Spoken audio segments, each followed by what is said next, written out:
You were watching Omnis Protocol. I am Charles, also known as Omnis, and this is a Star Wars Shatterpoint battle report.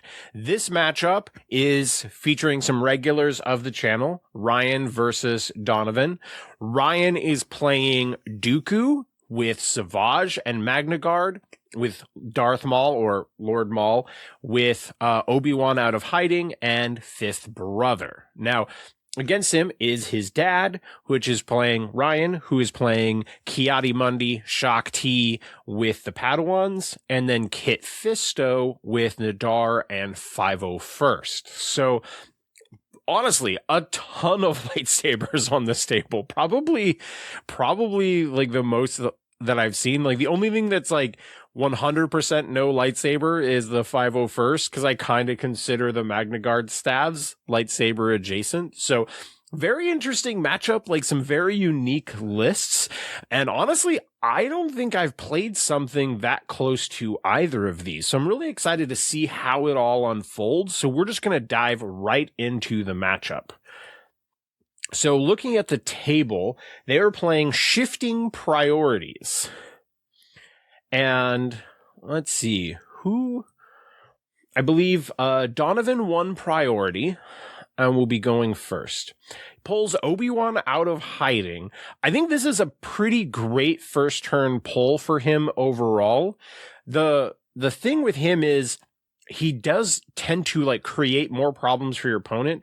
The sooner you can get him up the table and have his range 5 disarm bubble, be more relevant. If you haven't played him since the errata, one of the main things that he does is that if an attacker, an enemy attacker within range 5, you can spend one force and just go ahead and like give them disarm before the attack. Now that still doesn't work on Shaak Ti since she can't be disarmed, but it's, that's a pretty potent thing. A lot of characters are relying on their expertise to push damage through. And so removing expertise for a lot of primaries can be the difference between 1 down and like 3 down. So pretty powerful grab there. So it looks like he's just going to give himself his reposition, then hunker him, and then he's advancing to a ladder. And putting Obi right in the middle. Overall, I like this positioning. Sometimes you might want to consider going to the side, but I think Obi's just range 5 disarm effect, having the most potential, benefit, I think is really good placement for him overall. You obviously could choose to do the side and maybe like brace him against scatter, but you risk the odds of him being shoved to the side or, against this, with Mundi and Shaak Ti, like you don't want to end up with him being force pushed to the side. Now, he's kind of on an opposite side as them, but it's still just a thing to keep in mind. So Ryan pulls Shaak Ti right away. This is definitely not a pull that you would want instantly. She can be your kind of bunker buster play, and like really, when you have the stuff like Dooku and the Magna Guard, I think her potential to just kind of like break up a big pile could be really beneficial. But he's electing to go ahead and activate her, which I think she's a totally fine activation, but it could be something where you're at least a little nervous about not having her for key moments later on in the first shuffle. So she's going to go ahead and dash Kit Fisto to an ingress point, which is solid. Just get him a little further up the board, and he's now on the right elevation as the objective that he's contesting. So that's also very helpful. And so she jumps herself and then advances, and she's going to hit a ladder. She's looking at making an attack on Obi-Wan.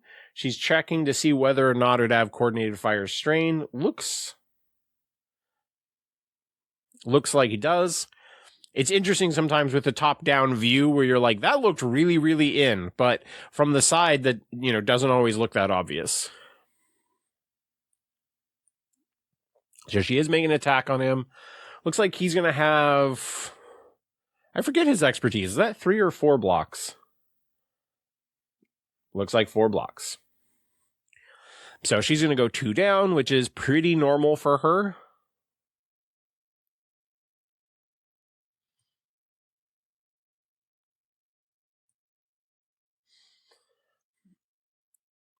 All right, so she's just going to do 3 damage shove. Save the force so she doesn't have to repulse. Just get him off of that point. The one advantage here that you could consider with the repulse is a single shove is going to leave him still contesting the point from the bottom, which can set up better, multi-swing turns later on. So it's just something to keep in mind. Not sure that's worth 2 force, but, sometimes it is. All right, and now we got Savage.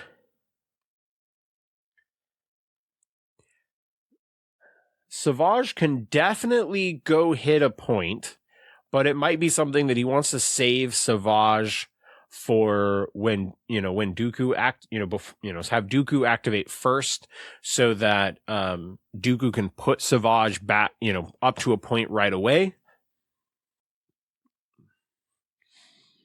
So, but he's also got points, you're kind of relying on Savage to deal damage to take a point. So there's certainly a conversation where you can just go, hey, I'm just going to put Savage on a point now. But, it is inefficient for how he works with Dooku, where if you haven't played Savage before, Dooku and Savage both have an effect that grants a dash to Savage, essentially. So you could end up with Dooku taking a point and Savage just following him up there. So he's going to go ahead and reserve Savage, and he gets 5th brother. While this is totally fine, I think this is where the disadvantage of searching for that efficiency comes from, because 5th brother is also your bunker buster. So you're seeing both of these teams end up utilizing their force repulse character against, and they have like reasonably defensive squads, and just getting their force repulse character out of the way early, which isn't necessarily what you want.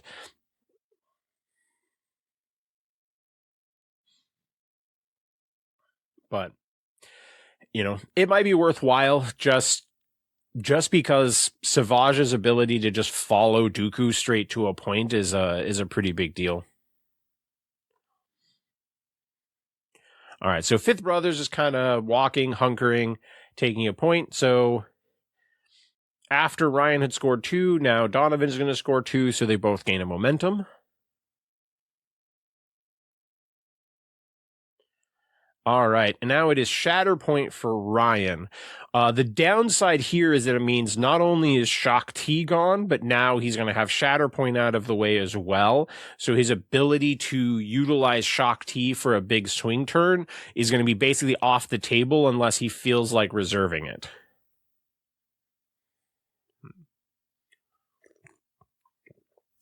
So, curious what he'll do here. So what is the best play with a Shatterpoint at the moment?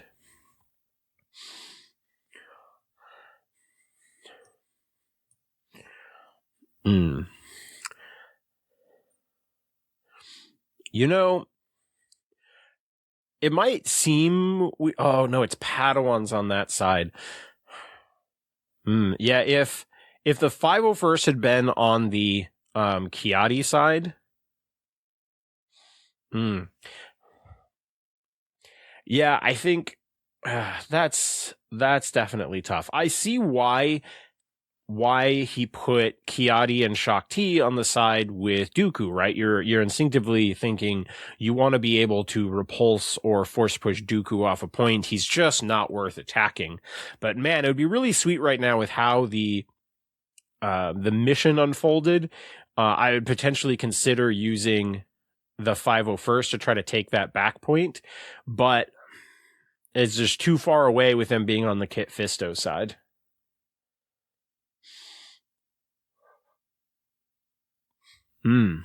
So who to activate? Honestly, this is, I just think, a bad Shatterpoint turn. I think I would probably put the reserve back in the deck.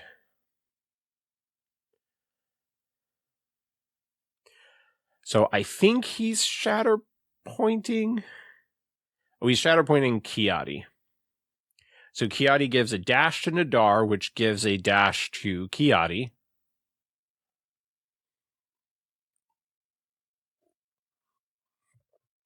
Yeah, I'm going to be honest. I don't like this path. I think you would be perfectly happy with any card in the deck coming up. And I think you'd rather be saving Shatterpoint for a key moment later on. Because you're really only impacting 1 point here. And sure, you could reserve the Shatterpoint and just end up with Kiadi anyway, but the odds of getting someone else and all of them are really fine.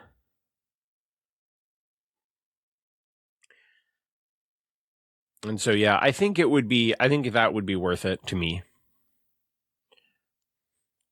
So Kiadi is just advancing towards the objective. And he's going to make an attack on Obi. Obi kind of blends into the mat a little bit there, so you could easily lose track of him.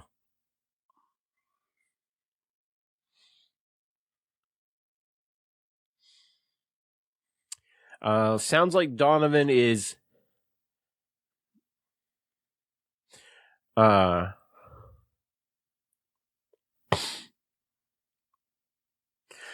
so here there's a few different things that they're kind of all going is like, okay, what is the exact order of when you declare an attack, like when you switch stances, when you can switch stances, when you coordinated fire strain, when you would resolve Obi's effect. Which all gets a little bit complicated. The key thing is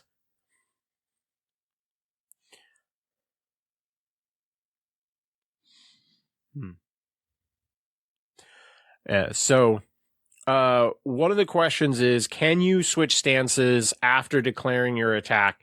And the answer is no. You cannot interrupt like a specific thing to change stance. You would need to select which stance you are at the point before you are going to attack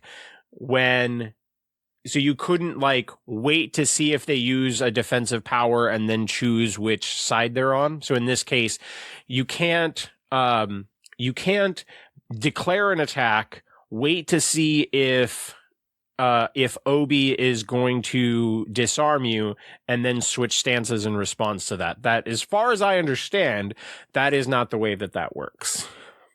But it can be confusing because the ability says that you can change stance at any time during your turn, but it is not something that you can do in the middle of trying to resolve something.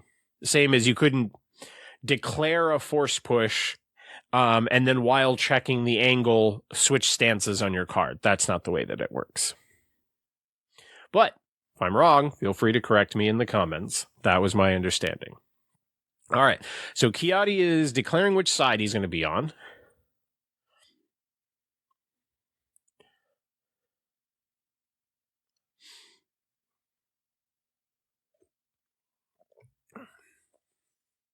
So he is not mind tricking.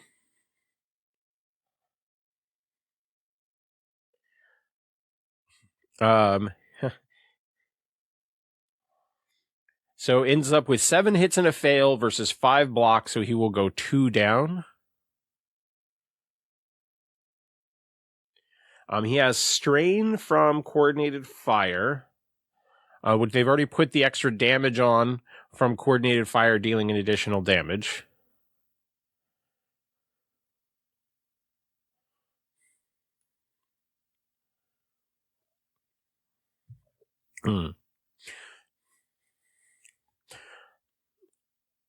So it's going to be 3 damage, shove, recover, which is not enough to wound Obi.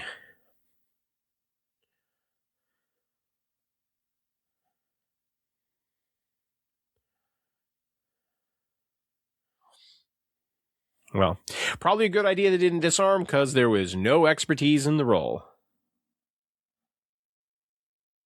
So just resolving a shove on Obi at this point.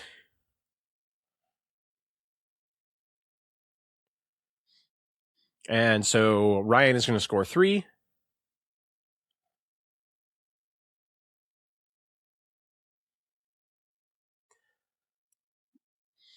All right, so now it is Donovan's turn. He's got to decide if he's probably not going to do Savage since he has chosen to reserve him. I have a feeling he'll take the next card. Tough part here is Magna Guard would be a rough activation. Because you already have someone in reserve, I think he's just hoping to not pull Magna Guard.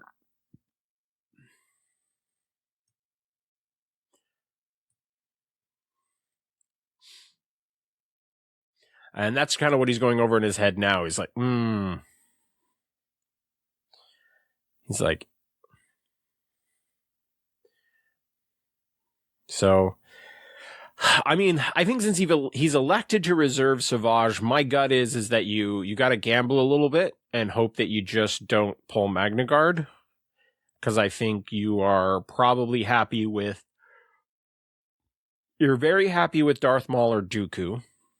You probably prefer not to have your Shatterpoint come up right now, but I think you're probably fine with it. It would be better than Magna Guard. Here he's just kind of eyeing, if he does get stuck with Magna Guard, just how bad is it?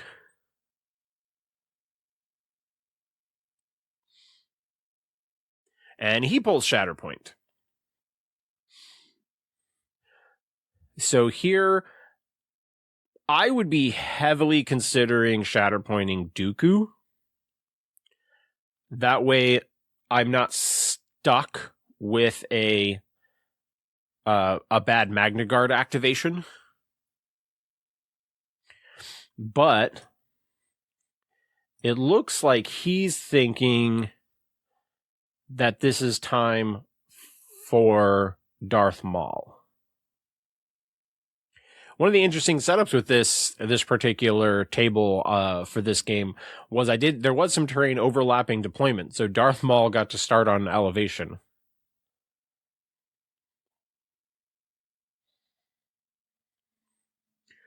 Oh, yeah, so his thought process here is that Maul can potentially score 4 because Obi didn't get wounded, but he's forgetting that because Kiadi dashed Nadar forwards, that now Nadar is going to get to follow Lord Maul, and could still contest that point even if he pulls Shakti off of it. So scoring 4 is probably not going to happen here.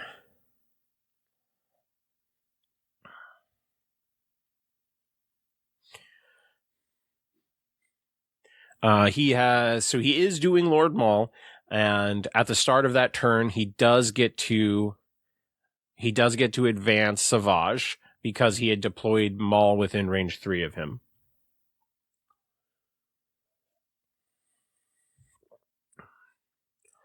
Which is kind of why Dooku is leaning a little towards the middle.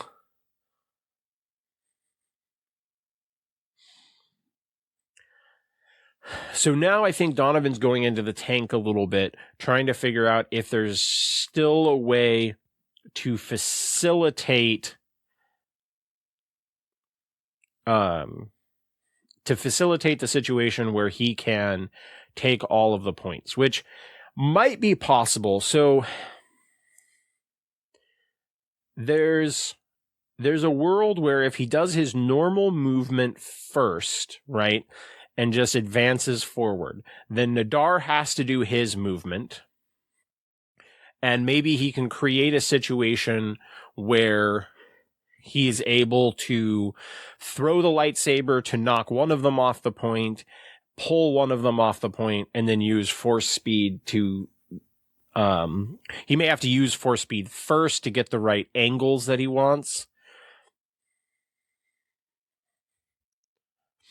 So I think he was ready for this like almost easy take all the points, but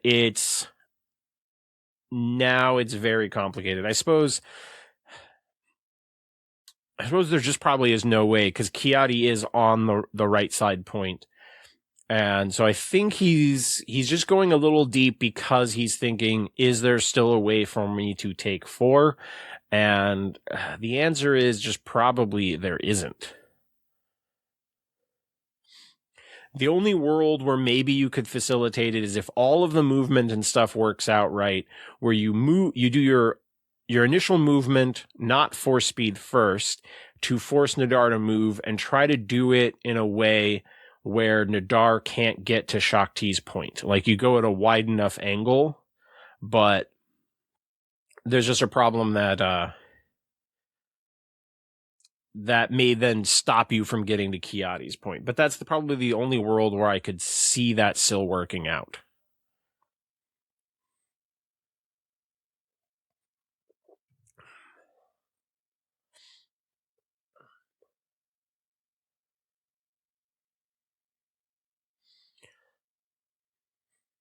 But we'll see how this unfolds. Gotta represent for some Darth Maul, the Dathomirians. This is a Brack in the house.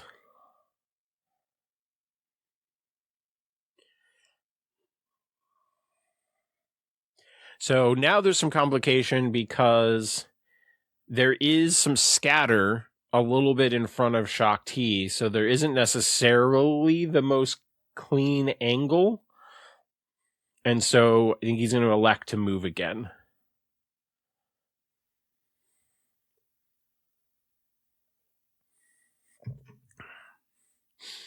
So I think my preference would be to get Shakti off the point and probably get damage on Shakti, as Kiadi still has the ability to activate, and he's almost certainly going to get heals. So there, Darth Maul does resolve his movement, which gives a free dash to Nadar, which Nadar is going to hit the ingress point, go up, and help Shakti with that point.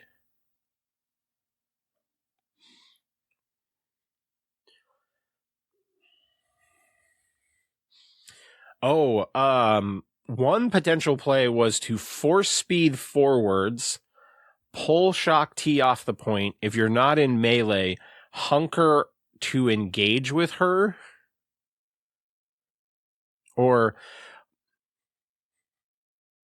And then, yeah, something like that. Gets very complicated. There's a part of me that wants to build a list that's Hunter, Nadar, Boba Fett, and just have like so many movements when, my opponent gets to activate.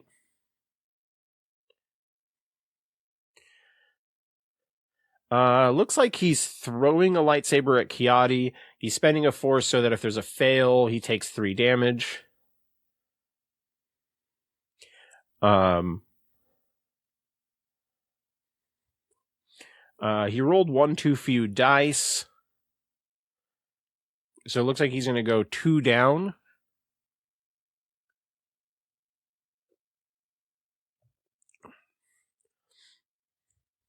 It's going to be 5 damage, a shove, and a reposition. And then Maul takes 3 damage from Kiadi.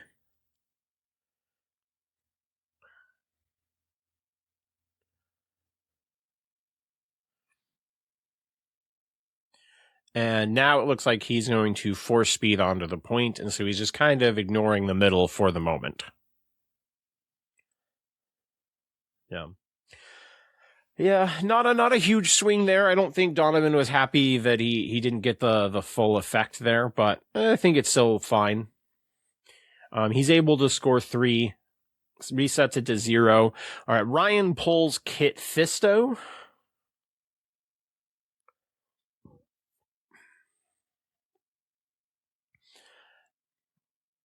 This is kind of an awkward turn for Kit.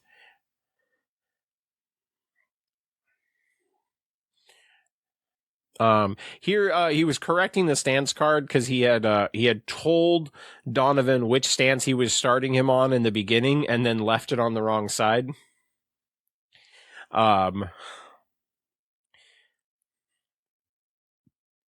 Okay, so he does elect to reserve Kit Fisto.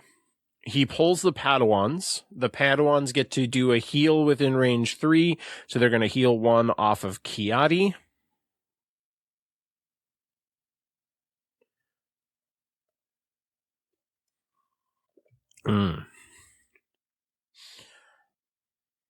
So I'm going to assume that they're going to go up and kind of beat up on Darth Maul.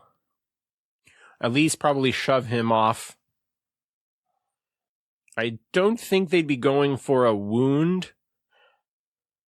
But if they can get into a position where they can make attacks on Darth Maul and heal up Kiadi, I think, and then like end up with shoves, I think he would be pretty happy with that overall. We'll see. Doesn't look like he's trying to keep both of them within range 2 of Kiadi.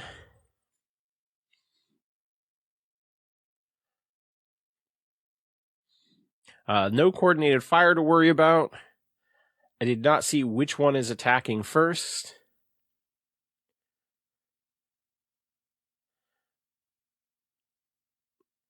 Looks like blocks everything, so no damage from the first one.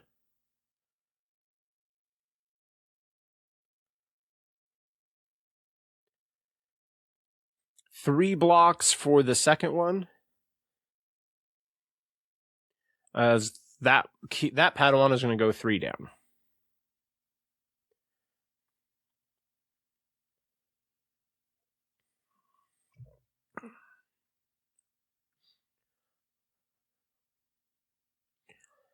It's going to be 3 damage, 2 shoves. So should be enough to get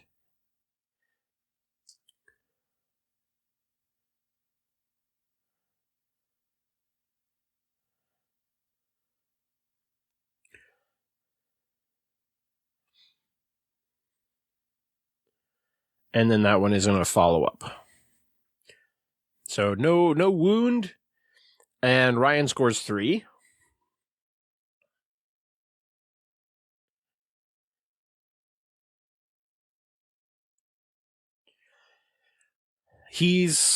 There is a world now where you potentially do Savage. Like, his ability to kill Padawans is probably pretty reasonable with his force ability. So I think doing Savage is certainly not a terrible play. If he goes for the next card, he still would not love getting Magna Guard right now.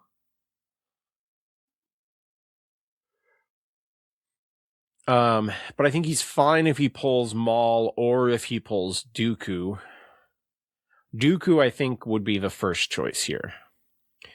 He is going to go ahead and do Savage and not risk the Magna Guard pull, which I think is solid here. I think he could almost certainly end up losing the struggle if he pulled Magna Guard there, and it would just set him too far behind. All right, here we got Savage doing Furious Rush.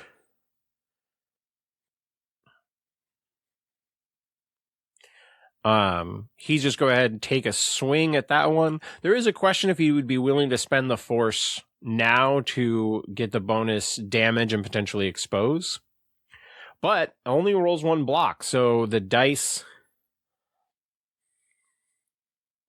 so he ends up with 3 down plus a damage.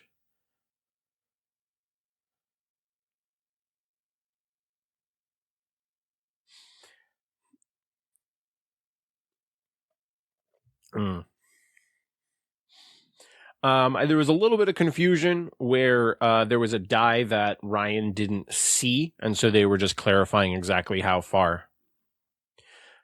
All right, so it is going to be 7 damage after the bonus damage.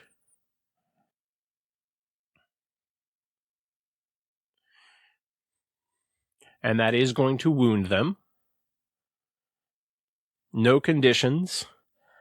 Savage does like killing some Padawans. He will take the point, score 3, more momentum being gained. We're starting to hit the point where it's going to be hard to not have Struggle 1 end soon. Like, it's just going to happen.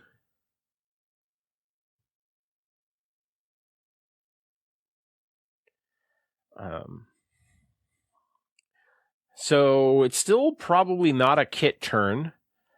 501st come up here, which I think is totally fine for Ryan.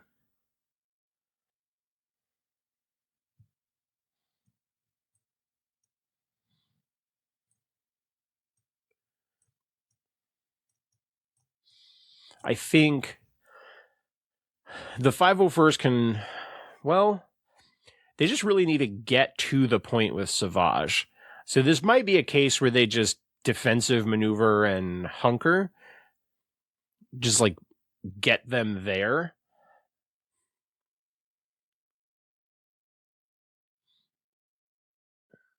You could advance both of them, take shots, but I think there's some concern that if they don't both get the shoves, that to shove themselves forward, that he's not going to take that point.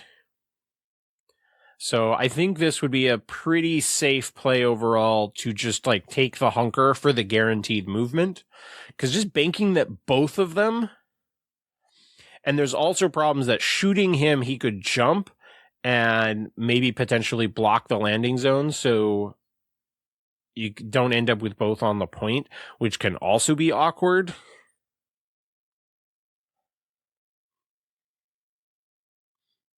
So he is going to just go ahead and hunker forward, making sure that both of them are going to be able to get to this objective.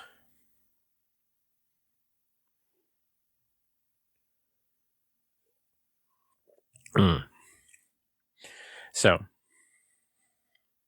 all right. So now they're just both going to defensive maneuver forward.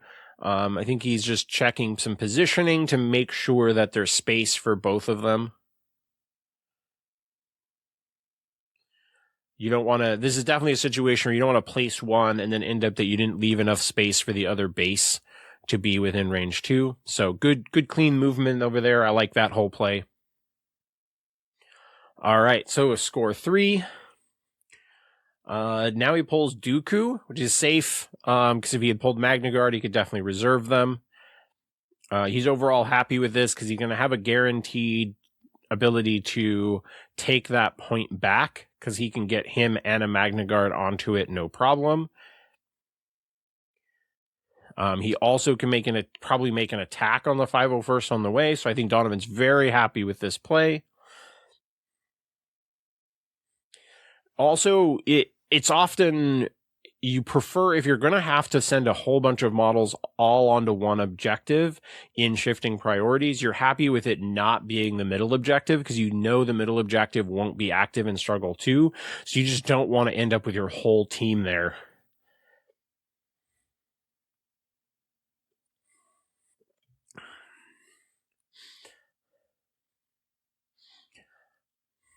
I do think it's very cool that we're getting to see, you don't see Get Fisto on the table very often, and Dooku and Maul is a thing that you saw a fair amount, like way back in the day.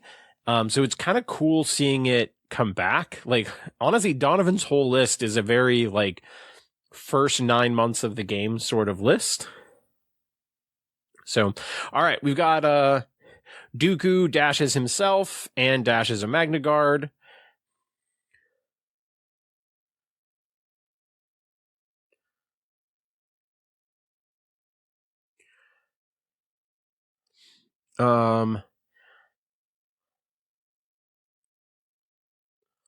Interesting.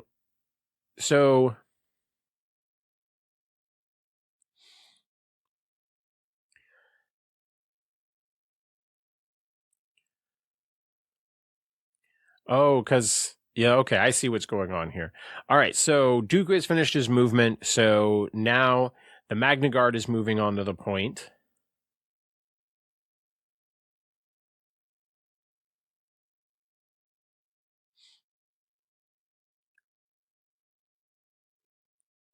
And now Nadar gets to dash towards Dooku. Dooku is now going to make a lightsaber attack on the closer 501st that he's engaged with. 3 blocks for the 501st. I was sneaking over to take a picture of this massive amount of dudes all around this one point.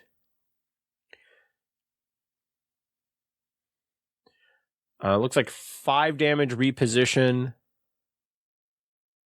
And an expose.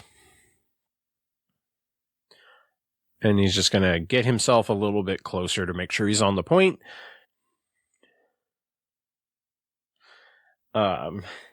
Also, I was around the table at this moment. You can kind of see part of Obi's base underneath that gantry.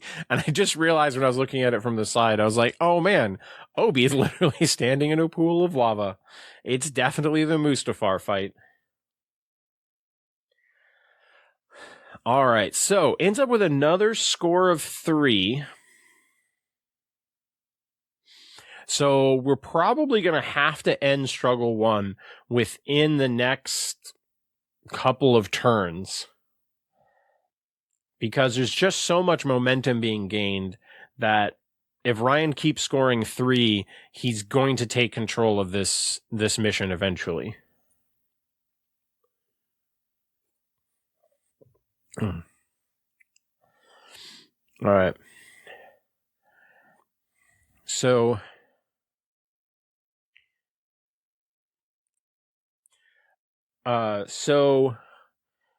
now what we're kind of considering is like, oh, Kit Fisto could go over there and like use all of the jumps and stuff that he has on his offensive tree to go take that point back there. But if he kills Obi-Wan out of hiding, Dooku gets to dash a droid.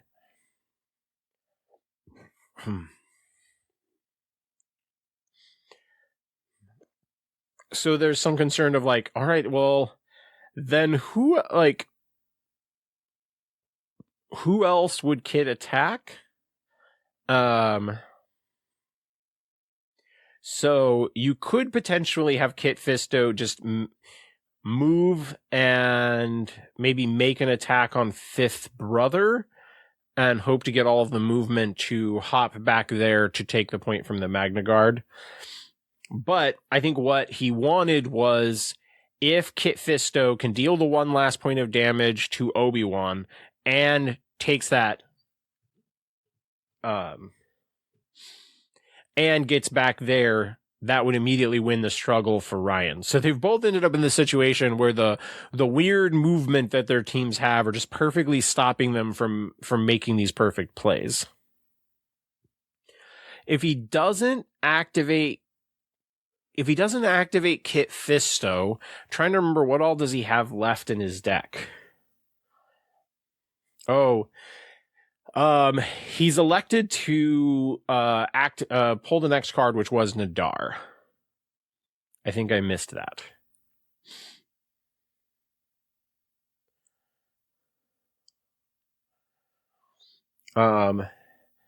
So it looks like here that he's going to give Kiadi a dash onto the point.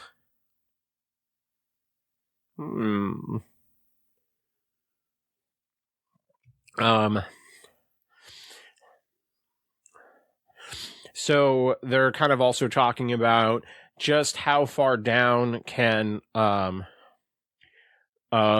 Nadar's maximum damage? And so, it looks like he cannot possibly wound Magna Guard.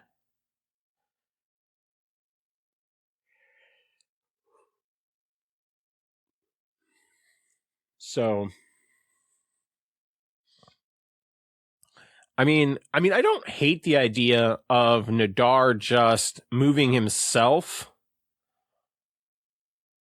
twice and taking a swing at the Magna Guard that's back there by the objective, just like score 3, put a lot of pressure on Donovan. But it does look like he's dashing Kiadi onto the point.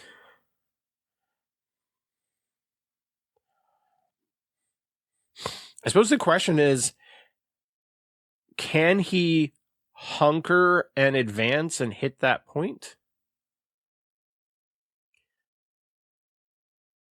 Probably does.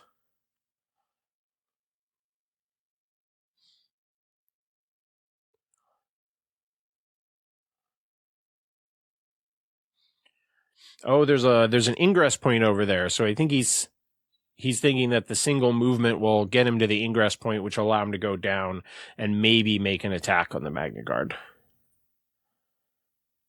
Not a bad plan. I like that. I do want to go through on this table and have a good way of marking the ingress point so it's a little easier to see on camera. I like how many we've gotten multiple jumps from the multiple dash. Nadar's moved 3 times and hasn't activated yet. So yes, Nadar definitely hits that ladder.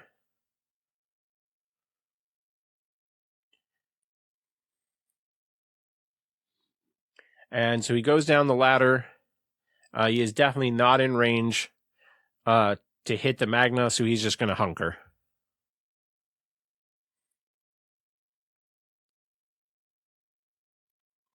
Republic's definitely had some boring hunker turns.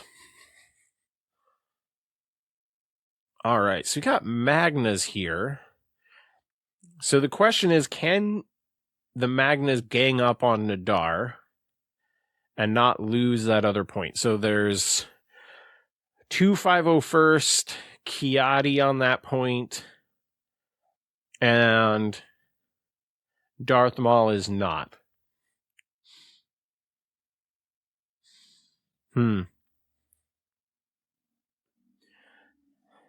Yeah, here the thing is that if Donovan only scores 3, he's going to lose the struggle. And so he really needs to flip 2 objectives.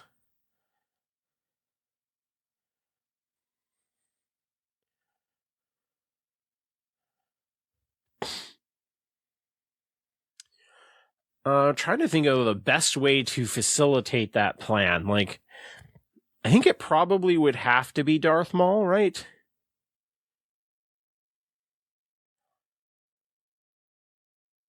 Because there's just too many people for the Magna Guard to be leaving the objectives. And Darth Maul's not currently on an objective. Obi-Wan is alive at this moment. So, if Darth Maul...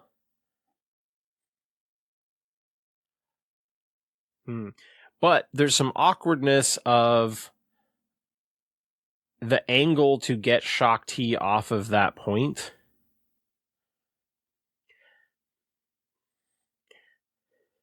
Actually, it might be that Darth Maul... It's complicated because I think he might be in... I don't know if Darth Maul is engaged by that 501st.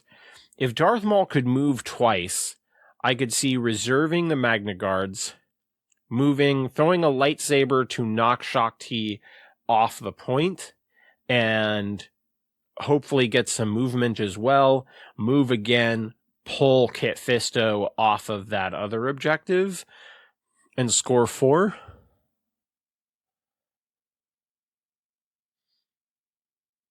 Or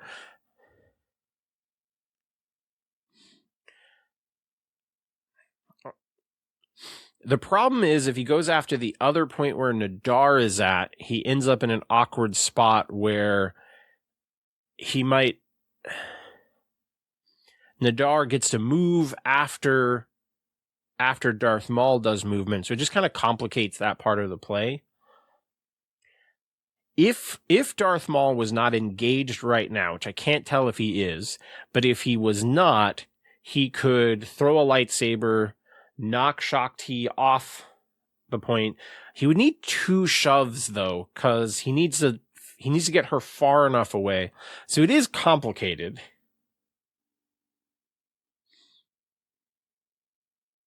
Shakti has not taken any damage.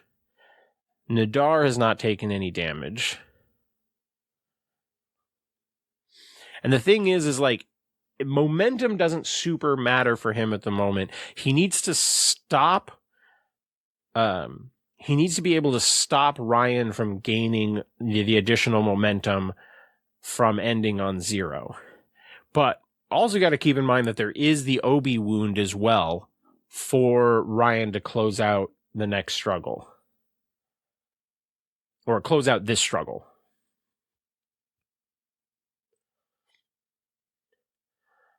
All right, I believe he has elected to activate the Magna Guard now.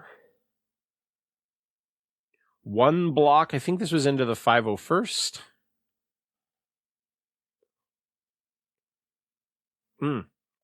Actually, it was no blocks because the 501st were exposed.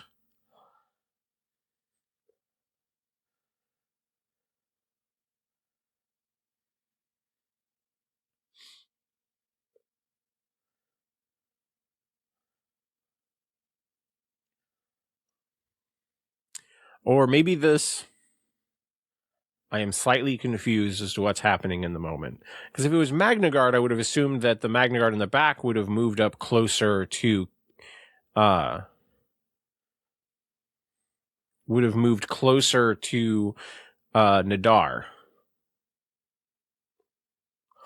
Oh, no, I see what's going on.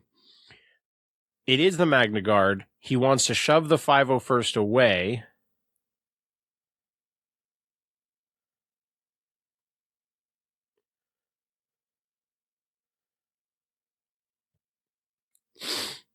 And have them both move on to that point. But I'm not sure how much that matters.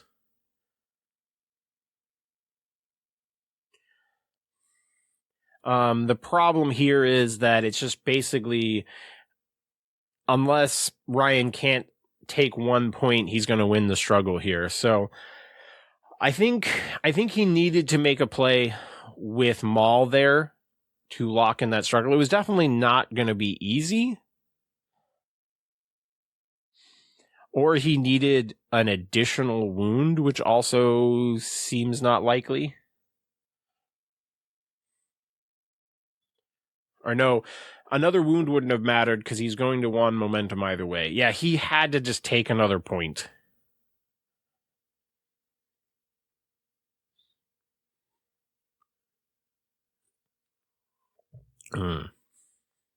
Yeah, I think he needed a reserve there and just go with the Darth Maul and see if he's able to facilitate a 2-point swing. Now, it still would have been difficult, because he wasn't going to win the struggle there, and there is still some concern that Ryan may be able to make a big play plus wound Obi, would still have been on the table. So now it's a question of, he needs to take 1 point from someone. He is going to go ahead and do Kit. Or he doesn't have to take a point. He could just kill Obi-Wan and do that to try to lock in the struggle take.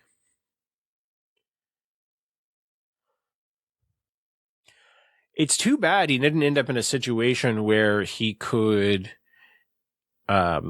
heal off the strain from Obi-Wan at any point. Because I think if he had gotten that off the table, it makes attacking Obi-Wan kind of a risk. Because if you end up rolling a big expertise roll into Obi-Wan and you're disarmed, like, that's a rough spot.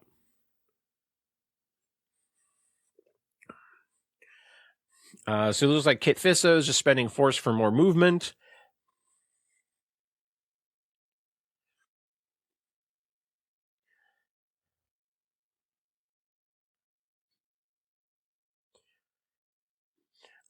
So he's going to go ahead and spend a force for coordinated fire strain just to make sure that he's getting the kill. So he's getting the wound, so he knows he's going to win the struggle.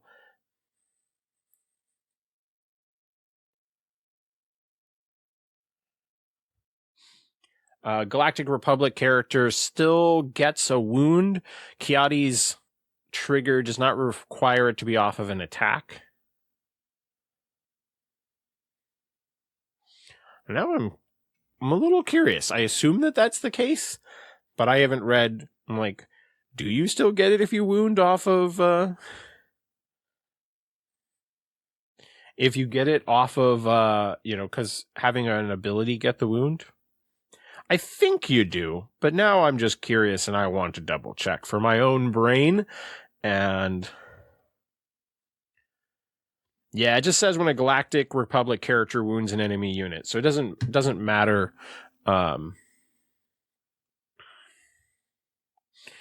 Okay, so he dashes Kiadi backwards because he gets a heal, gets him onto another objective.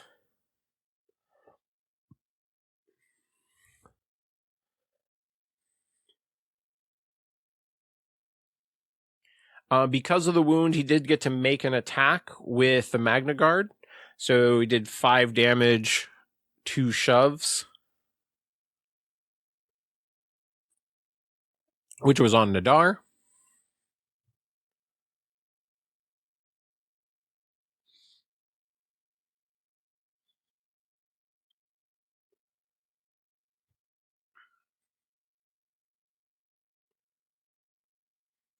All right, so now we're resolving the Kit Fisto attack, which is mostly just for bonus movement or status effects. But Kit gets potentially multiple jumps, so it is very useful to, just at least roll the dice, see where you can set up Kit Fisto.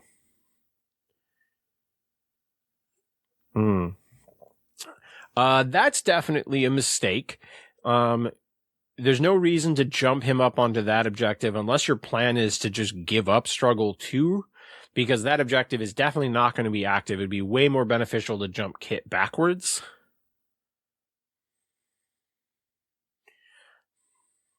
And here, the not having Kit jump backwards is, or towards the bottom of the screen, is now specifically an empty objective, which is what Donovan wants.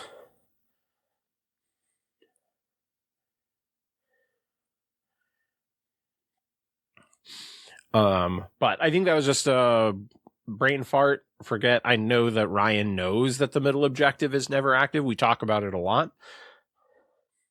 So probably just long day. Sometimes some stuff slips away in the moment.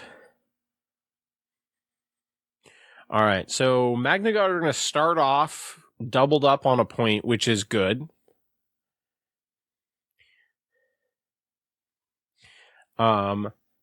So fail, it's the upper left corner point. And we know the last card is going to be Darth Maul, I believe.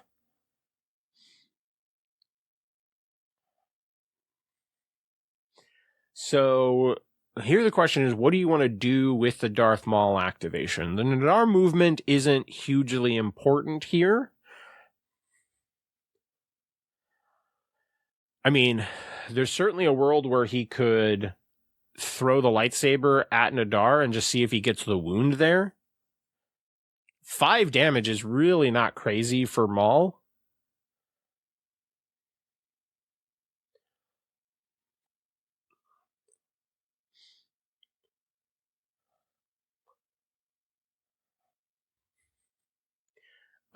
So that was a 4 speed for Darth Maul.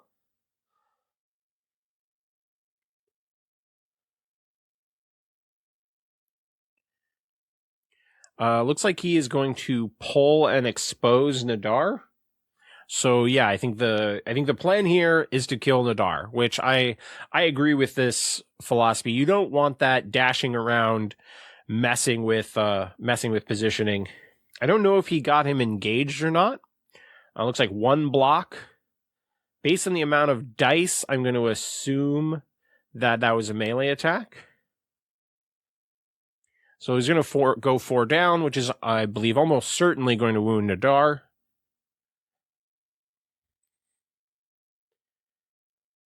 And he's going to get a reposition out of this, so I think he can get to the back point and then he could hunker or heal if he wants.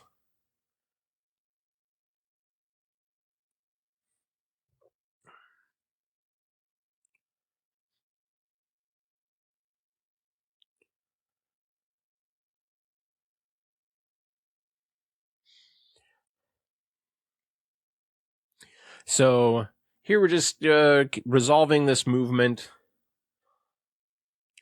Darth Maul's utilizing the reposition. He got 2 recovers, so he's going to heal 2.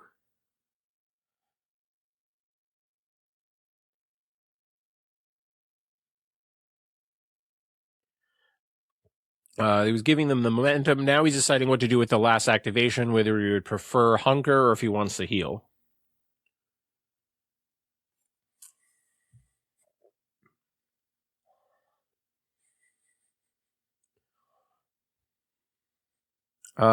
He's going to still go ahead and take his move action.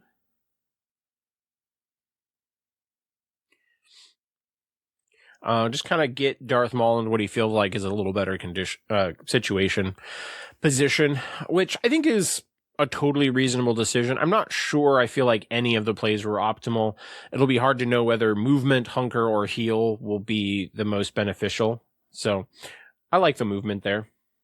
Expertise is where the Magna Guard are at. I mean, there's certain... Well...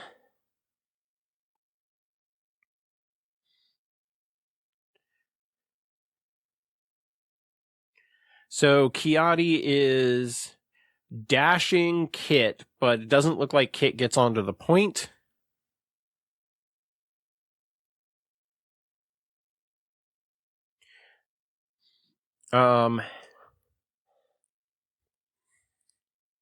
So I'm not sure Kiadi can even make it to the Magna Guard because there's no ingress points for help. And he doesn't have a ranged attack. Oh, maybe. That was a little further than I thought. I like he dashes over to hit that ingress point down, which gives him a little bit of movement. But this is going to be tight. I don't think he's going to make it. He does not.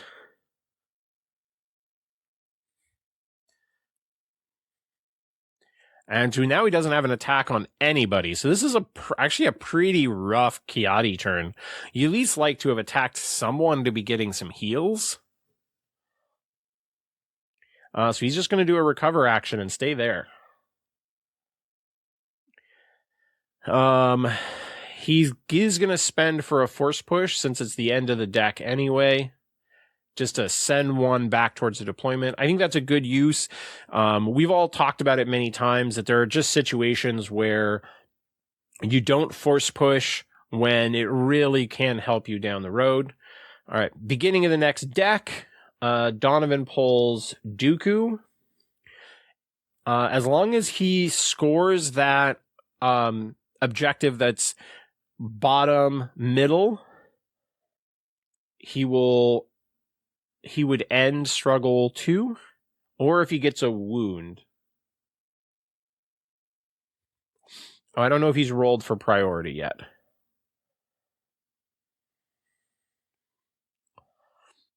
But he's probably not getting a wound right now because both of the supports are already wounded.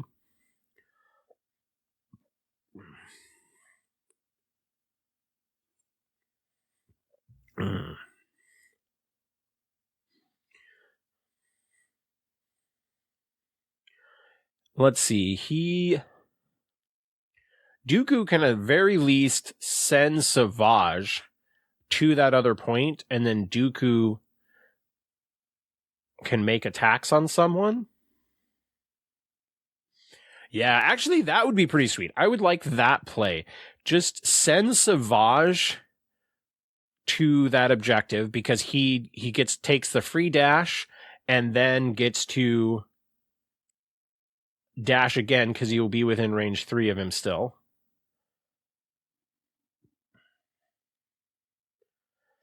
But he's dashing Savage to that ingress point. Yeah, see, I think I would have liked to have switched that. Would have been my preference. Have Dooku go after Shaak Ti. Because you definitely could have double dashed Savage towards that back point and then have Dooku very central for the next struggle.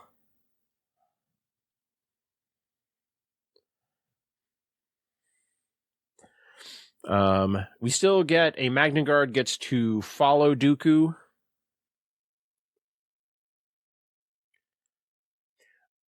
Nadar would technically get to spend a force to jump if he wanted. Or he's pinned, so probably not spending a force to remove a pin. That'll get removed anyway. And then he's just going to hunker Dooku.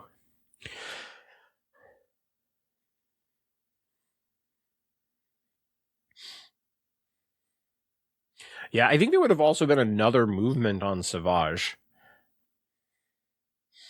Yeah, no, I want to send Savage to Dooku's point and have Dooku go to the middle and beat up on Shaak Ti. All right, so they reveal the next card.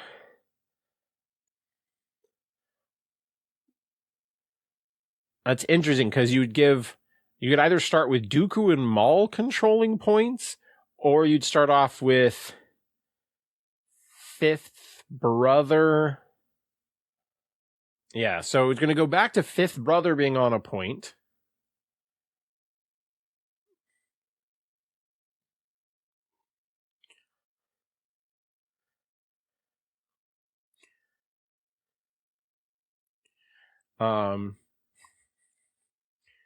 So if he had chosen the one where Ki-Adi is on a point, would end up with Dooku and Maul on the other two. Or he can be on the one where Fifth Brother's on a point, but then nobody's on the other two. So it's definitely not a good poll overall for Ryan.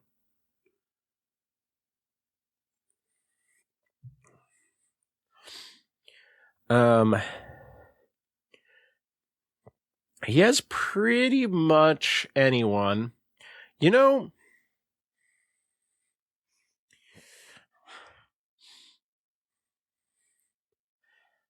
would I prefer... So, it's fresh deck. The problem is just giving Dooku a starting objective is a little tough. Because you basically want to force push him off, but you're kind of also stuck in the situation where you don't want to have Ki-Adi leave that point, and he's not in a position...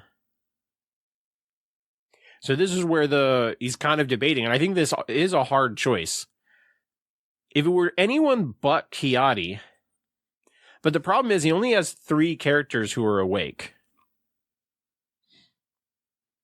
So, yeah, you know, I think I'm going to disagree with this choice. I think you take Ki-Adi starting off on a point, and you deal with Maul and Dooku, not Fifth Brother.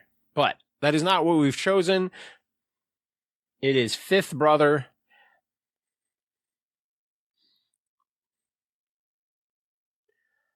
All right.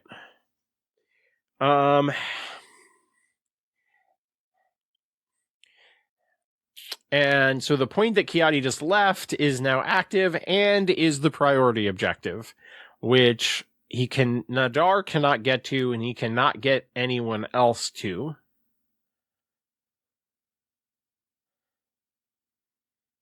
And so he's going to go ahead and reserve Nadar, because it's just not going to get enough done there.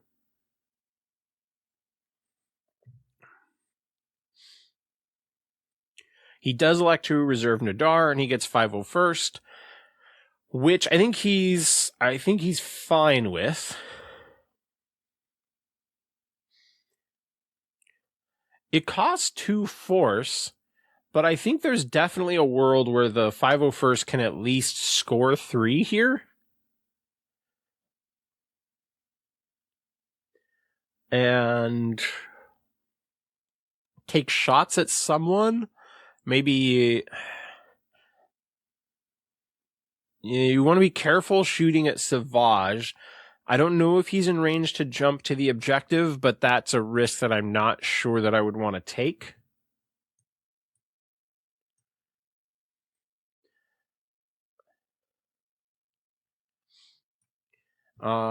He's kind of lamenting that he would like to shoot at Maul, but Maul is so far away. Yeah. I think I would have liked the other objective selection for Ryan. I think it's just his team would have been a little bit better positioned for that one.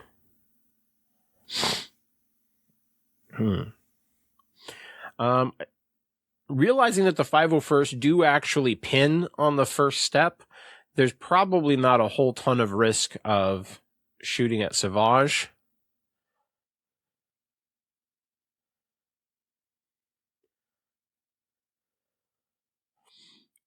There's probably a world where he could take multiple shots at the Magna Guard and score 3. That's not terrible. I think you're definitely not attacking Dooku. But softening up Savage is probably not a bad plan at all.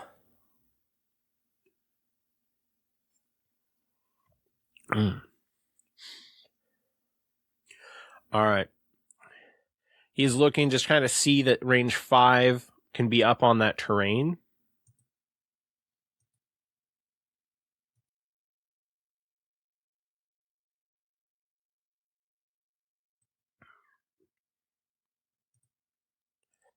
So,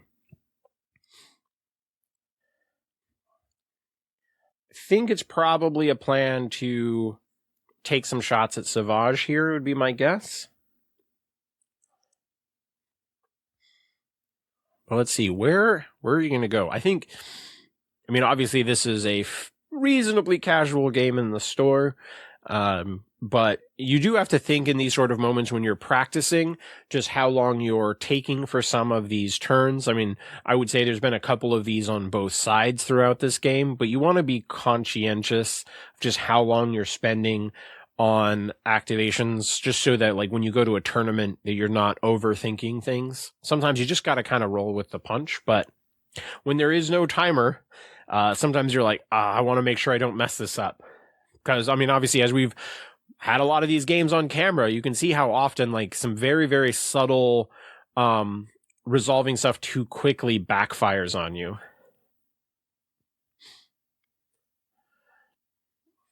All right, so resolve moving the 501st.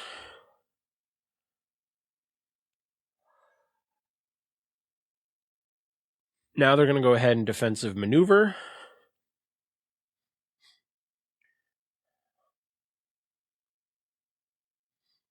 What he wants to do here is hopefully get into range of shooting at Maul while also being within range 5 of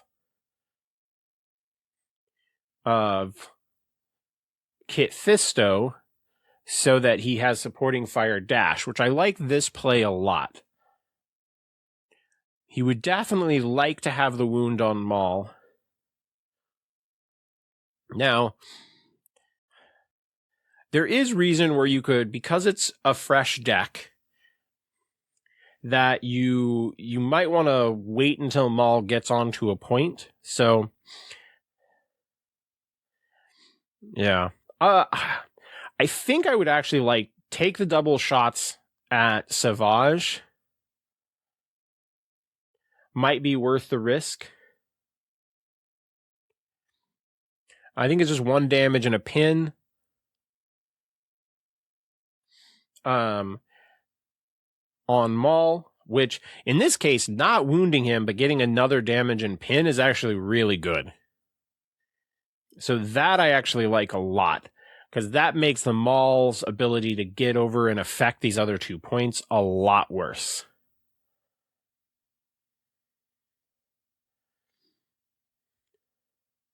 I'm not sure who this attack is on. Probably on Dooku? Yes, who's on Dooku. Dooku's going to spend a force to make one of the hits into a fail. Pretty bad roll overall. Will be 3 damage and a pin on Dooku.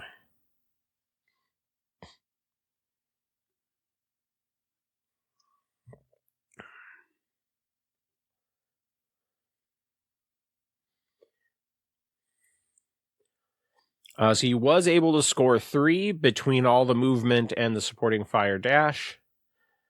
It is fifth brother's point. Dude is proving to be a boss. Now we get Savage over here. I mean, there's certainly a world here where Savage could just go kill him a 5-0 first. It would cost a bunch of force. But making a melee attack at 5-0 first and then potentially rolling for his bonus damage, I think he's got fairly reasonable odds of getting a kill.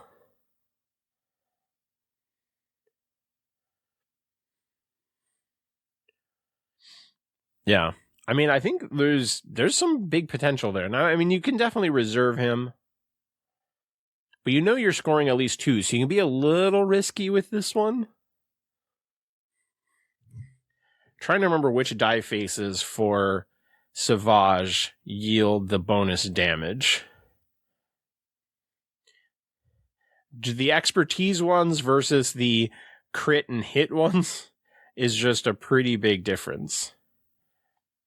Savage gets, damage for each hit and crit. So, yeah, I think the odds of Savage just straight up killing them, if he rolls well, he could kill them with a melee attack. If not, spend 2 force, probably still get the kill. I think you're probably fine with that.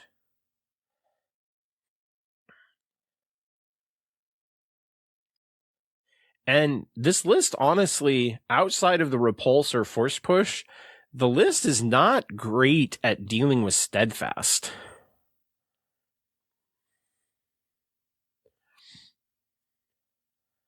So here we just got Donovan kind of checking like where exactly is the best positioning, but it looks like he did actually engage Shock T. So he's going to have to Furious Rush first.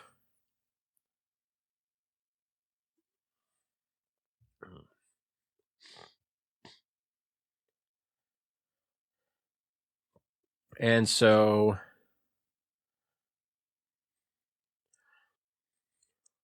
he's going to dash down and then go after this back point just because Dooku's already activated. He just feels like there's a lot more people that can go after that other point. Is Savage going to get his second wound of the game?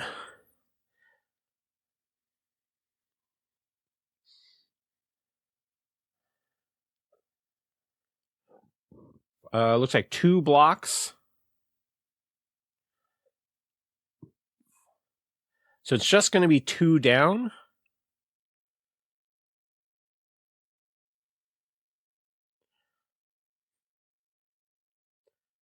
And he gets 3 hits, which is 3 damage, which will kill them.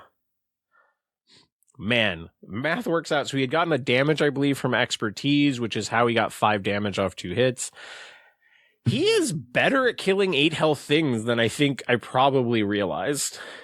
It costs a lot of force, but this list can certainly spend it. And so now, expertise, which is where we just put Savage at. Shock T is a good pull for Ryan here.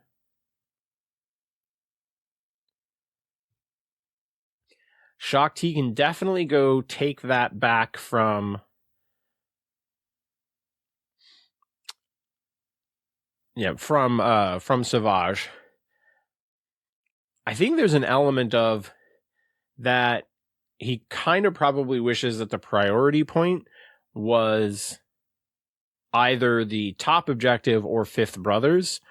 Because I think the problem with sending Shock T back there is he just runs out of characters that are going to be able to go affect that Fifth Brother point, which could become a problem in the long run.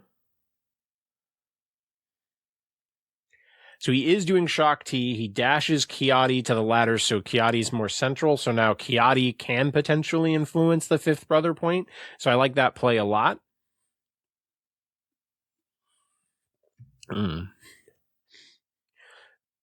There is some small awkwardness with the angle.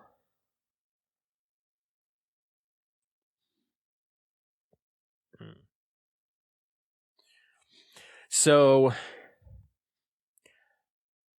there's always this question of like when you're activating Shock T and you're going to make an attack on someone with defensive movement, is you don't want to end up allowing them to kind of use that movement to get into a position where you can't repulse them.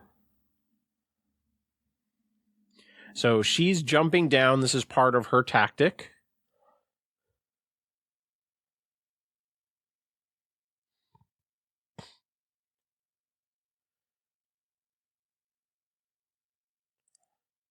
And then she's going to walk, hit that ingress point.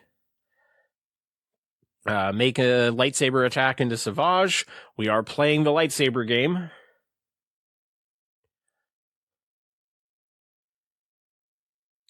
I think they're making the decision of whether or not to spend 2 force.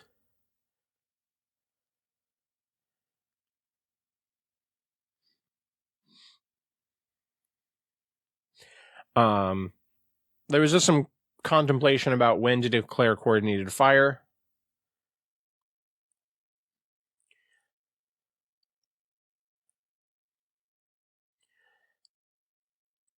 So he's basically 2 blocks and a jump. She could fainting strike to remove a block.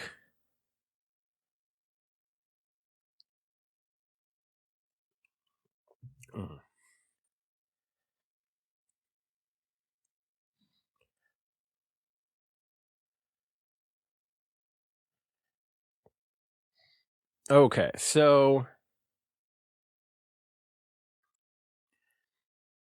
he's realizing that fainting blow doesn't matter because it's a hit and 3 crits. So he's going to go 3 down either way.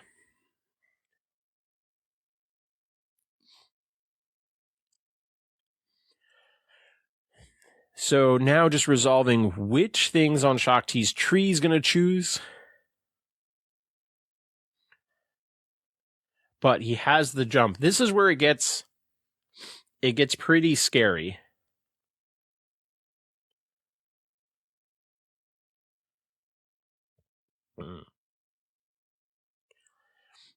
So it looks like 4 damage strain. So can jump and definitely not die. I would definitely take the jump here.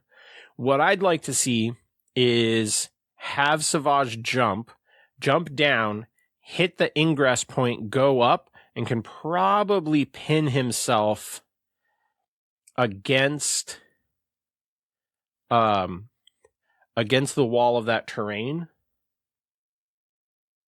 So looks like he is taking the strain damage. He is jumping.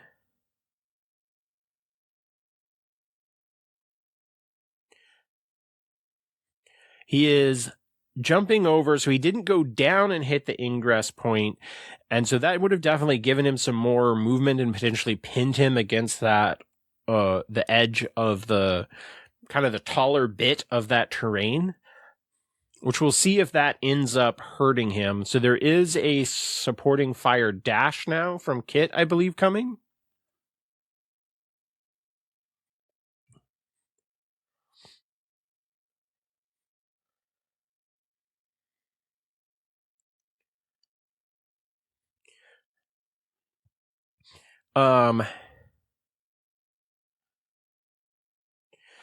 So he's realizing that probably would have been worthwhile to take the jump instead of the strain with Shock T, so that Shock T could be closer, so it'd be easier to guarantee the repulse.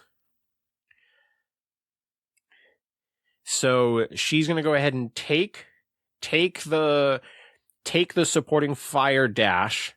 Now, it's only 1 force to do the force repulse, so he does have to declare it before he checks the angle. And we're looking at it, and it looks like she's going to go ahead and have the angle to repulse him. But if he had pinned himself against the terrain by utilizing the ingress point, it looks like it would have been able to stop the repulse. So remember to keep that kind of stuff in mind. All right, so she's able to get the point. scores 3. That keeps Ryan in the game for sure. All right, 5th bro scoring a priority point again. Now it is Shatterpoint. Let's see.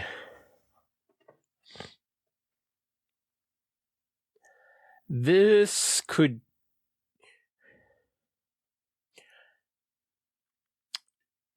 Dooku is a solid play here.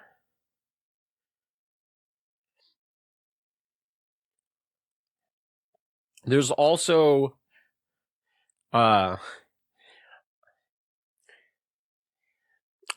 of the things that Donovan is lamenting at the moment is actually the decision to move the Magna forward with Dooku last time is actually hurting him here. Whereas if one had been further back, he could move Dooku onto the point with Shaak Ti and have the angle where one Magna Guard could walk from that old force pushed position, which I agree with Donovan. It's a weird thing that backfires. It probably felt powerful when you were watching it. You're like, oh, you just get to negate this, force push by Dooku activating. But actually the choice to do that is now probably stopping him from being able to score 4. Because the Magna Guard have to move towards the primary. They can't just advance to that other objective.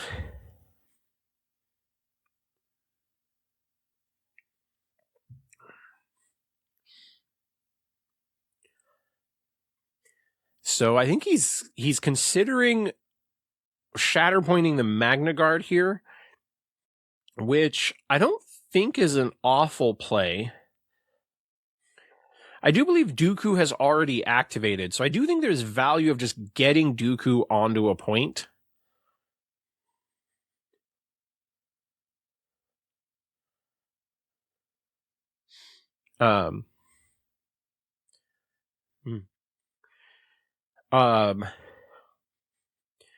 The other thing that we're realizing is that there's the potential to Shatterpoint Obi 2. The problem is that the Magna Guard over there did not walk into position to be engaged with Nadar, in which case Obi would have been able to reposition the Magna Guard onto the point and then have Obi probably walk and still take the point from Shaak Ti. So there's another world where he could have scored 4, and there's some very slight positioning that's stopping him from doing that.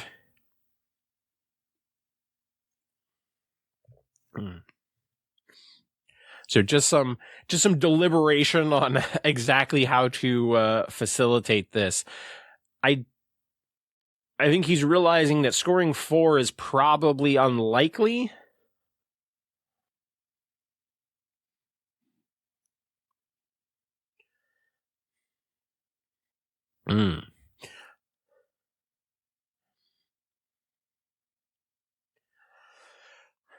Yeah, it's hard with both of those Magna Guard kind of in that spot. It's like, where do you have to go to be able to get the Magna Guard to be able to move towards you is just a really awkward thing to try to figure out. And since you can't be checking angles, it gets very speculative.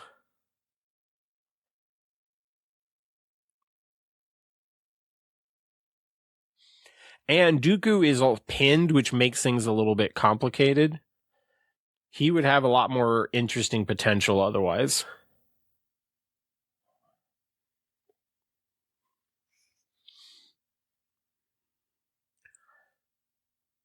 Yeah. There's worlds where, Dooku could go reinforce the 5th brother point as well and just be like, hey, get the Magna Guard onto that point. But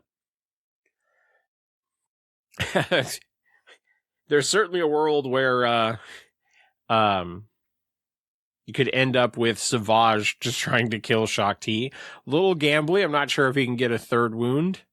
But I definitely like the idea of getting Dooku onto a point here. Just because there's no other way to get him onto a point, and he's one of the harder to displace characters. And if the game goes long, having him within range 3 of Savage is also nice.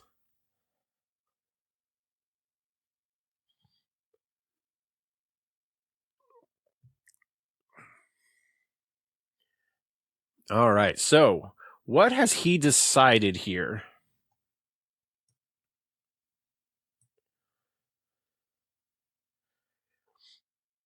I am suspecting he's going to... Is he just going to go with the Magna Guard? Is that the plan now? All right, he is going to go ahead and do Dooku. Dooku dashes himself, gets rid of the pin. Just turning off that objective that he had been standing on because it's not relevant. He hits the ingress point, wants to be engaged with Shaak Ti. Verifies that he is engaged after going up the ladder. Now he has completed a movement, so he gets to advance a Magna Guard. There isn't really an angle worth considering to try to go after the other one, so he's just going to try to bring one closer to him.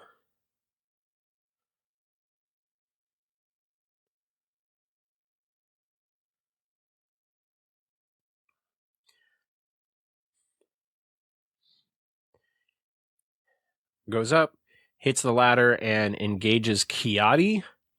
I like this. I think what he's thinking about here is it sets up the potential for Obi being able to reposition that Magna onto that back point with that activation, which I like. Dooku is attacking Shaak Ti. 3 blocks, crit to fails. There's going to be 2 down. There's going to be 3 damage and a shove on Shaak Ti. Shove angle is good. This is where you sometimes forget that piece of terrain has these legs sticking out. That makes things awkward. And because of where I put the gantry, it wasn't right up next to the edge. And so at this angle, probably like, oh yeah, that's a super easy shove. But they called me over to make sure that she was going to clear all that stuff. Depending on what angle you looked at it as, it might look really obvious, but with that leg kind of sticking out, it's more awkward than you'd think. It was actually probably only a couple millimeters from not being able to shove her. Okay. All right, so Dooku is able to take that point from Shaak Ti. So that's going to be a score of 3. They both gain a momentum. Donovan does need to at some point score 4 and get it so it's not continuing to hit 0 every time, because that will eventually just lead to a Ryan victory. Ryan pulls Shatterpoint here.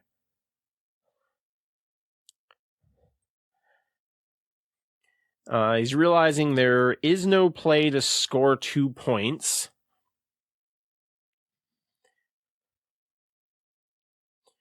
It sounds like he's leaning Kiadi, but Kiadi hasn't activated yet. I don't know if they've rolled priority yet or not, but my instinct would actually be to get Shaak Ti back in the swing of things, because I don't know who, like the only other activation that's going to potentially impact Dooku is going to be if he pulls the Padawans. But I guess you kind of end up in the same situation with the 5th brother point. I don't know how far down Kit has to go for 2 shoves. Or actually, it probably needs more than 2 shoves. Probably needs 3 shoves. Which I don't think Kit Fisto is one of the characters that can do that. Keep double checking these. They're playing such interesting lists that I actually have to double check cards in this one. So props to these guys. Oh, I mean, Kit Fisto is a triple shove character. So there is a world he could shove 5th brother off that point. He has to go 4 down, but 4 down with 9 dice is not crazy. Now, if he goes for it and doesn't get it, it's probably game.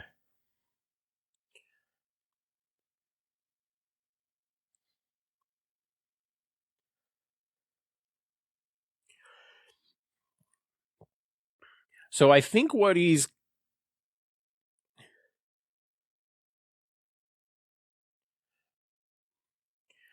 There's a world where I think what he's considering is if Kiadi dashes Kit towards the fifth brother objective, Kiadi dashes, advances, kills Maul, gets to dash Kiadi again, and hopefully also force pushes fifth brother off that point, that maybe there's a world where he gets that wound plus gets fifth brother off the point.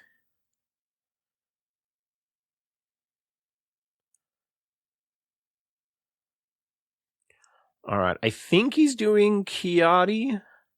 Either way, he's resolving a dash on Kit, so he is going to go ahead and do Kiadi.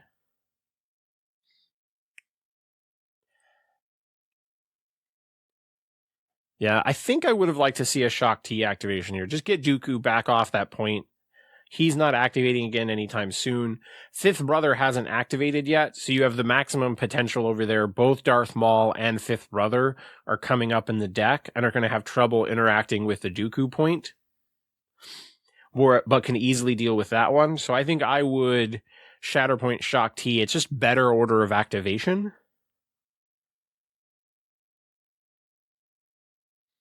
But he is going with Kiadi, which I think you might as... It's a little... There is some considerations as to where you go with it. I think I would probably put damage into Fifth Brother and wait for Maul to activate again and then kill Maul then. That would probably be my gut.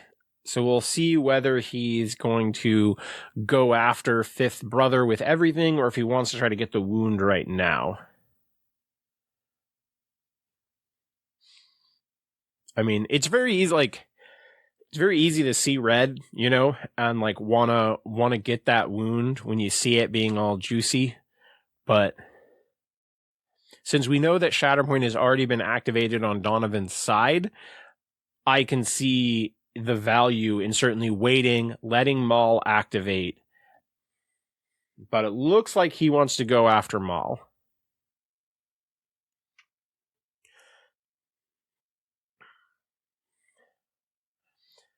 Yeah, so he is probably going to get the wound here. See, my gut is that wounding Maul here is actually a little helpful to Donovan because Maul is pinned. So Maul's ability to interact with things gets a little bit restricted. Obviously, he has two objectives within normal walking distance.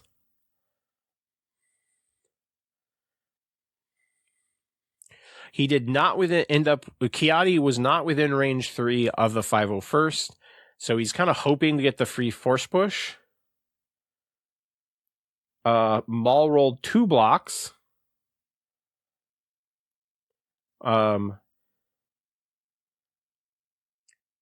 So 4 hits and a crit, so 3 down after expertise, so not enough for the free force push. But he is going to get the wound on Maul now.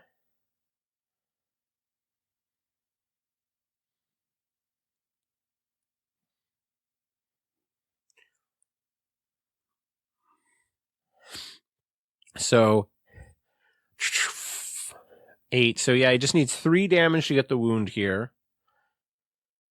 He is pinned, so you just want to shove him outside of melee range so he can't do his revenge attack on Kiadi.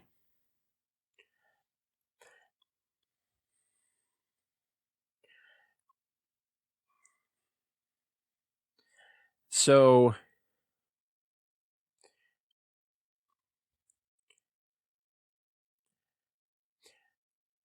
he is going to go ahead and... So getting the wound does mean that he gets to... Oh, yeah, so because he wounded Maul, the Dooku then gets to dash that Magna Guard, so he gets to go over and take that objective. Oh, the whole time, it's so easy to forget of Dooku's revenge triggers, and it's so weird that the Magna Guard haven't taken any damage at all. Beginning of Struggle 3, you'd think that they were wounded, but now he's actually going to lose a score. Yeah, so that play has really backfired on Ryan there.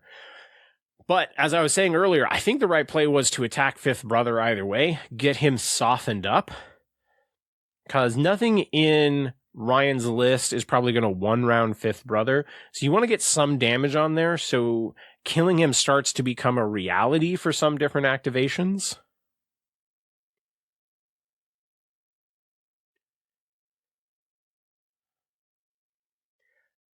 So now he's wondering if the supporting fire dash would even get him over to that ladder.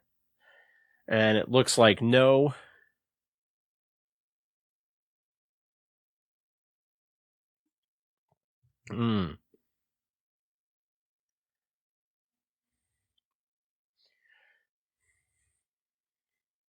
Yeah, so there's definitely some lamenting that that going after the wound on Darth Maul has definitely backfired on him. Yeah. He's supporting fire dashes onto Fifth Brother's point. You forgot to remove the damage from the recovers on the tree.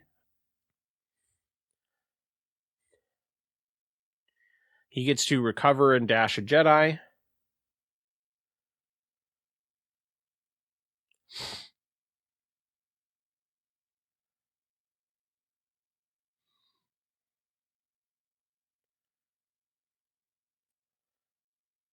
So Kit's going to come forward and be on that objective.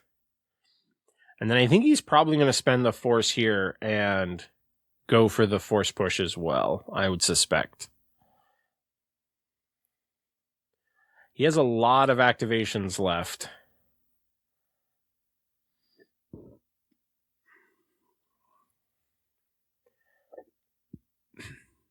He is going to go ahead and do it.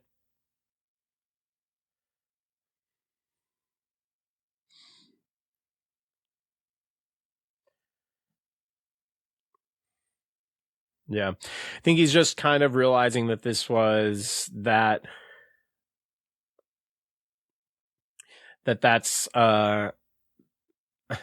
that may have cost any chance of coming back in this game.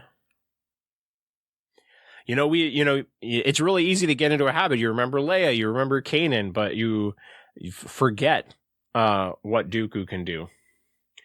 And then here the play backfires even more because now he pulls Fifth Brother, which is absolutely optimal for him here. So it goes back to, I really would have liked Ryan's last activation to just be put Shaak Ti back on the point and repulse Dooku off. And still have moved Kit closer, but taken that back right objective. Because then the Fifth Brother activation does like nothing because you haven't gone back after that point. And so now this is a huge swing for Donovan. He's now in control of all 4 objectives.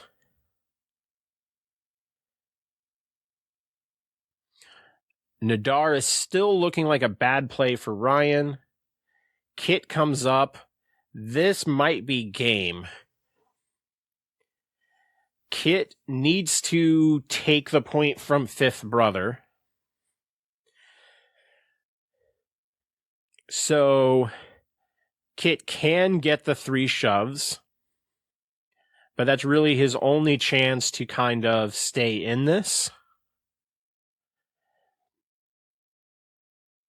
Now, the problem with this plan is that Kit probably needs expertise, and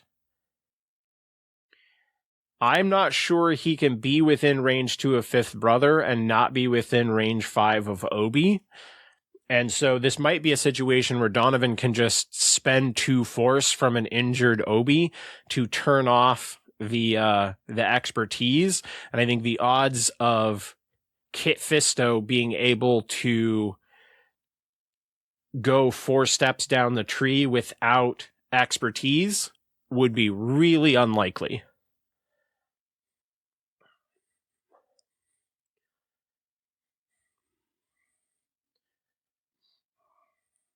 All right, he's going to roll the 9 dice. Sounds like there is no declaration of Jedi Mind Trick.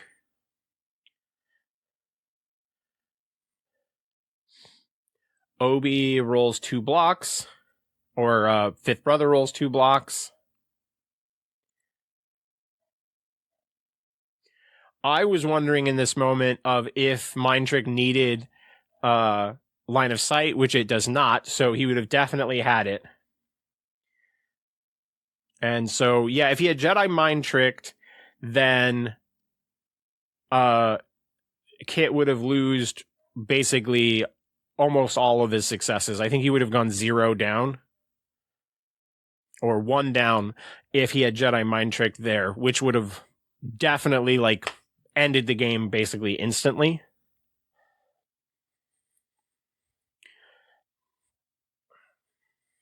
Probably, I imagine that this is going to be hard for Donovan to lose, even with forgetting about Jedi Mind Trick.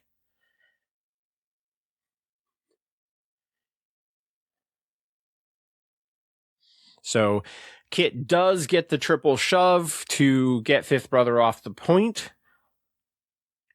Yeah. So, this is a good example. Ryan and Donovan are both fantastic players, but I feel like both of them have made a number of different mistakes in this game.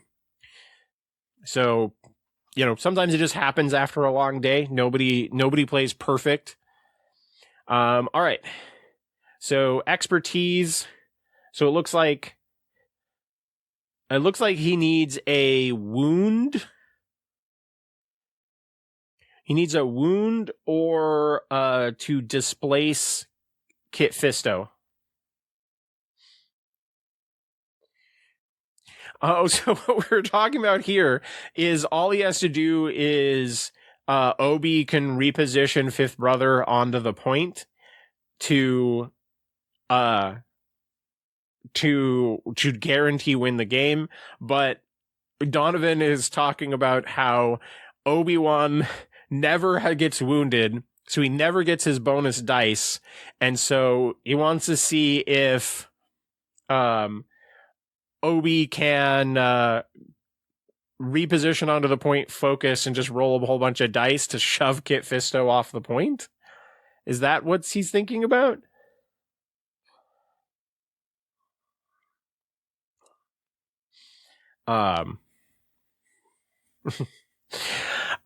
Yeah, so we're getting a little bit silly here, but sometimes we do play this game for fun. And how often do you get to let Obi-Wan out of hiding just roll a crap ton of dice?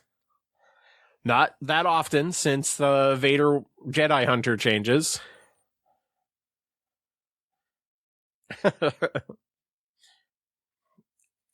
All right, so we're to see if this play backfires and costs him the game.